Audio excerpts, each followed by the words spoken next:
Capítulo 41 del libro Discípulos. No se trata de caminar con Él, sino de seguirlo, por el pastor Joel Barrios.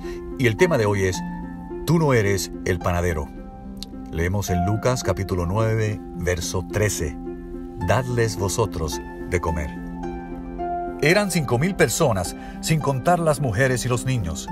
Para seguir la orden de alimentar a la multitud, había solamente una solución: ir a comprar pan en el pueblo más cercano. Era ya la tarde, y en la aldea no había panadería tan grande que pudiera abastecer a tanta gente sin que le hubiera avisado por lo menos con una semana de anticipación. Cuando Jesús dio la orden de dar de comer a la multitud, los discípulos comenzaron a pensar en cómo iban a conseguir o producir el pan. Ellos pensaban que Jesús les pedía que sean panaderos cuando Jesús les estaba pidiendo que sean distribuidores. Ante esta confusión, los discípulos surgieron lo más práctico. ¿Por qué no los dejamos que vayan a buscar su propio pan y así nosotros no cargamos con toda la responsabilidad de alimentarlos? Esa era la solución más lógica. Aparte, era una buena estrategia institucional. En vez de hacer que la responsabilidad de la alimentación caiga sobre 12, cada uno debería hacerse responsable de su propia comida. Vendría a ser como una medida descentralizadora y pondría menos carga sobre los hombros de unos pocos. Si esa sugerencia era aplicada, Jesús y sus discípulos deberían hacer exactamente lo mismo que todos: buscar su propio pan. Si alguien se quedaba sin comer a causa de esa medida, se podía solucionar el problema con un slogan que dijera: la alimentación es personal. Con eso, ya no importaría si los distribuidores repartían pan o no lo repartían, y daría la oportunidad para que el pan no sea el centro. Cada uno podría dedicar el tiempo a sus asuntos personales. Eso era exactamente lo que Jesús no quería, que cada uno buscase su propio pan. Sin embargo, Jesús pretendía que cada uno comiera por sí mismo. Jesús había llamado a sus discípulos para que sirvan y no para que den ideas de cómo cada uno debía servirse a sí mismo. Los discípulos estaban proponiendo una comida individualista. Jesús estaba proponiendo una comida comunitaria y justamente sus discípulos eran los llamados a organizarla. Jesús estaba comenzando a enseñarles cuál era la verdadera función de los líderes de su iglesia aquí en la tierra. Dadle vosotros de comer. Los discípulos habían sido llamados a servir, pero ante la magnitud de la tarea muchas veces estuvieron tentados a tratar de depositar la responsabilidad sobre aquellos que ellos debían alimentar. Imaginemos lo que ellos podrían haber pensado con el fin de justificar su sugerencia.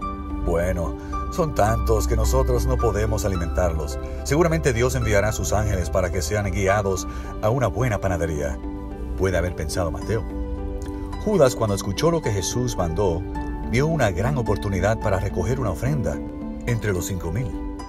Con que cada uno dé un centavo, tendremos $500. 5,000 panes nos saldrán alrededor de $250. Nos quedará una ganancia de 250 por la causa. La cuestión será hacer una buena apelación, porque sin dinero no podremos hacer nada. Pedro, siempre con tanta iniciativa, había organizado a los discípulos restantes y sobre unas rocas estaban haciendo masa para el pan. Mientras que Santiago y Juan, muy acostumbrados a orar para que descienda fuego del cielo, pedían que sea enviado para que cocine los panes que amasarían. Si llegaban a hacer pan tan siquiera como para 500 personas, serían considerados un poco más que héroes. Un hijo o un sobrino de un discípulo tenía 5 panes y 2 peces. Digo un hijo o un sobrino, ya que alguien dio por sentado que su merienda les pertenecía. No tenemos más que 5 panes y 2 pescados. Hacerlos sentar en grupos de 50 y 50, mandó Jesús. En otras palabras, organícenlos para que reciban el pan. Pero Señor, solamente tenemos pan para una persona y nos pides que los hagamos sentar a todos a la mesa. Hazlo sentar porque yo no te pedí a ti que seas el panadero, simplemente te pedí que le dieras de comer. Y tomando los 5 panes y los 2 pescados, levantando los ojos al cielo, los bendijo y los partió, y dio a los discípulos para que los pusiesen delante de la gente. Los discípulos comenzaron a hacer lo que tenían que hacer, ser distribuidores del pan que Jesús les daba. Señor, tengo una idea. Para que hagamos más rápido, divide los 5,000 panes que deseas producir entre 12. Ya saqué la cuenta y nos tocaría repartir a cada uno 416.6 panes. Pero contando que las mujeres y los niños también tienen hambre, podrías repartirnos de una vez 700 panes a cada uno. Si cada uno reparte 10 panes por minuto, serían 600 panes por hora. Y en 1 hora y media, más o menos, tendríamos todo terminado. De paso, eso nos serviría para determinar quién de nosotros es más rápido y darle un premio. ¿Por qué estás apurado por terminar? Disfruta de distribuir el pan y de ver cómo se sacian las personas hambrientas. Disfruta, porque esto es una fiesta. Tú y la gente necesitan tiempo para darse cuenta qué es lo que realmente aquí está sucediendo. Recuerda que el objetivo de ese milagro no es repartir panes, es alimentar personas. Los discípulos iban y venían a Jesús por más pan fresco. Se les daba en abundancia solo para lo que necesitaban inmediatamente. No había apuros para terminar, pero había eficiencia y disposición para hacer la tarea. Los discípulos comenzaron a darse cuenta que no había que tener todo el pan para comenzar. Solamente tenían que comenzar sin perder de vista al panadero.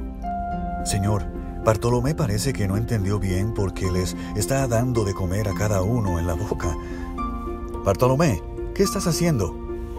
Señor, ¿tú no dijiste que le diéramos de comer? Bartolomé, tú tienes que llevarles el pan, ponerlo delante, pero ellos son los que lo tienen que comer. Pero Señor, pensé que no querías una actividad individualista. Es verdad, pero tampoco quiero una comida sin responsabilidades. Cuando ustedes, que son los líderes, cumplen con la responsabilidad de distribuir el pan, entonces inspiren a la comunidad de creyentes para que cumpla con su responsabilidad de comerlo. Pero si ustedes no hubieran querido distribuir pan, o por falta de interés en buscarlo, se hubieran quedado simplemente organizando a la gente, ¿cómo ellos hubieran podido comer? Una comida comunitaria requiere responsabilidad tanto de líderes como de liderados. Si hay alguien que te está pidiendo que le des el pan en la boca, esa persona simplemente está queriendo desligarse de aquello que le corresponde. De la misma manera que cuando ustedes proponían que cada uno compre su propio pan. Tu tarea es servir el pan que yo te sirvo, y la responsabilidad de ellos es comerlo. Señor, Tomás se acaba de desmayar de hambre porque piensa que hasta que no termine de repartir el pan, él no puede comer. Señor, es que el pan no es para mí, es para ellos. Además, es una linda forma de mostrar a la gente cómo me sacrifico por la causa. Tomás, ¿quién te enseñó que el pan no es para ti? El hecho de que me sirvas no quiere decir que no puedas participar de mis bendiciones. Tú no eres mi esclavo, eres mi amigo. Sin embargo, lo único que te pido es que no le cobres al pueblo por haberle servido. Si fuera así, entonces estarías revelando que no disfrutas de repartir el pan que te sirvo. Simón, ¿y tú qué haces? Estoy tomando notas de cuántas personas hay presentes. ¿Con qué propósito? Sé, Señor, que quizás no te guste, pero qué linda noticia podríamos mandar al diario y cuán populares podríamos ser con este gran número que tenemos para informar en la próxima Asamblea General. Creo que los discípulos de Juan nunca hubieran logrado algo así. Simón, ¿todavía no te has dado cuenta que mi padre odia los números cuando son más importantes que las personas? Cuando las personas pasan a ser números en tu tarea, tú no las sirves, las usas. Si estás contando a las personas para hablar del milagro que Dios hizo y para resaltar que para Dios no hay nada imposible, dale ese dato a Mateo y lo va a necesitar para escribir su evangelio. Pero si estás usando esas estadísticas para ensalzarte a ti mismo, has corrompido el propósito del servicio. Así pasó el resto del día. Mientras los discípulos iban y venían a Jesús por más pan, era la oportunidad aprovechada por el Maestro para enmendar todas esas falsos conceptos de servicio que se habían formado en la mente de ellos por años. La multitud aquel día fue saciada, pero los más beneficiados fueron los discípulos, ya que entendieron que cuando Jesús dijo, «Dadles de comer», les estaba pidiendo que sean los distribuidores del pan y no los panaderos. Que Dios te bendiga.